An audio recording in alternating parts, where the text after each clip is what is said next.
তো আজকের ক্লাসে আমরা আলোচনা করছি প্রোনাউন। ঠিক আছে, তো প্রোনাউন শব্দের অর্থ কি? প্রোনাউন শব্দের অর্থ হচ্ছে সর্বনাম পদ। কি বলা হলো? সর্বনাম পদ। তাহলে প্রোনাউন মানে হচ্ছে সর্বনাম পদ। প্রোনাউন কাকে বলে? দেখো, যে সকল শব্দ নাউনের পরিবর্তে বসে তাদের প্রোনাউন বলে। আমরা আগের ক্লাসে নাউন শিখেছি। নাউন কাকে বলে? যে সব শব্দ দিয়ে কোনো কিছুর নাম বোঝায় তাকে নাউন বলে, তাই তো? যে শব্দ দিয়ে কোনো কিছুর নাম বোঝায় তাকে নাউন বলে। এবার বারবার নাউন ব্যবহার না করে, বারবার নাউন না ব্যবহার করে তার পরিবর্তে আমরা যে শব্দ ব্যবহার করি সেটা হচ্ছে প্রোনাউন। ধরে বললাম Ram is a good boy, Ram goes to school, Ram eats rice. এই যে বারবার রাম না বলে আমরা রামের পরিবর্তে কী বলি? He goes to school, he is a good boy, he it's right. এই নামের পরিবর্তে যেটা বোঝানো হচ্ছে সেটা হচ্ছে প্রোনাউন বা সর্বনাম পদ। তাহলে কী বলা হলো? যে সকল শব্দ নাউনের পরিবর্তে বসে তাদের প্রোনাউন বলে। বোঝা গেল? দেখো, যেমন রাম ইজ এ বয়, তাই তো?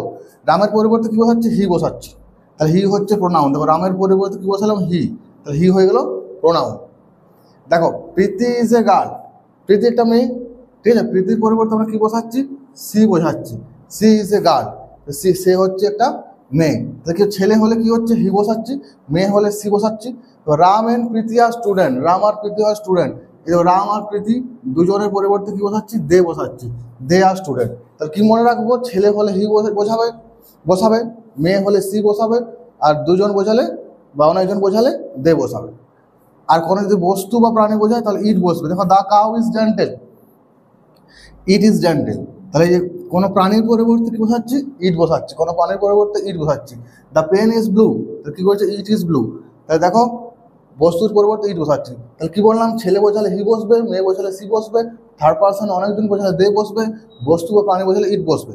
এবার দেখো, এই প্রোনাউনটাকে তিন ভাগে আমরা ভাগ করছি, ঠিক আছে? First person, second person, third person, মানে পার্সনের ভাগ। ফার্স্ট পার্সন মানে উত্তম পুরুষ, সেকেন্ড পার্সন মানে মধ্যম পুরুষ, থার্ড পার্সন মানে প্রথম পুরুষ, তাই তো? ফার্স্ট পার্সন ঘরে কোন কোন প্রোনাউন রয়েছে? ফার্স্ট পার্সন রয়েছে I, me, mine.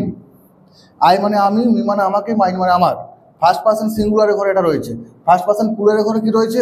We, us, hours. We মানে আমরা, আস মানে আমাদেরকে, আর আওয়ার্স মানে আমাদের। এবার দেখো, সেকেন্ড পার্সনে কি রয়েছে? ইউ, ইউ মানে তুমি, ইউ মানে তোমাকে, ইউর্স মানে তোমার। সেকেন্ড পার্সন প্লুরালের ঘরে কি রয়েছে? ইউ, ইউ মানে তোমরা, ইউ মানে তোমাদেরকে, এটা লিখবে তোমাদেরকে, ঠিক আছে? ইউ মানে এখানে তোমাদেরকে, প্লুরাল হবে তোমাদেরকে,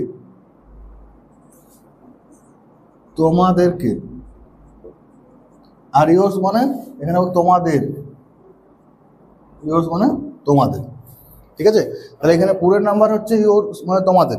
থার্ড পার্সন কি রয়েছে? He, him, his, she, her, hers, it, its. Third person পুরের ঘর কি রয়েছে? দে আর দেম আর দেয়ার্স, ঠিক আছে? এটা ছিল প্রোনাউনের ক্লাস।